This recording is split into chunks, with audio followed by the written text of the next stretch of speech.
আসসালামু আলাইকুম। আমরা যারা হজ উমরা করতে আসি, এবছর আসতেছি, তো আমি একটা জিনিস আজকে দেখে খুবই কষ্ট পেলাম। আমি ভিডিওটা আপনাদেরকে দেখাচ্ছি। আসলে এটা কেমন হলো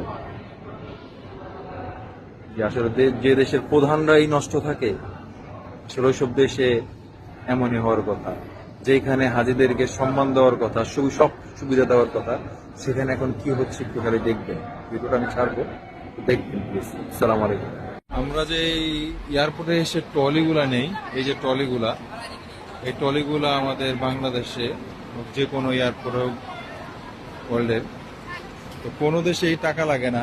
সৌদি সরকার এখন জেদ্দা এয়ারপোর্ট থেকে আমি ভিডিওটা করেছি। এই যে দেখেন,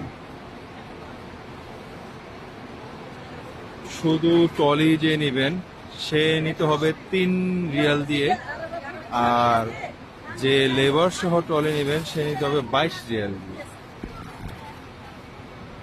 তো এই হইল বর্তমান সৌদি আরব আল্লাহ রসুলের দেশের অবস্থা।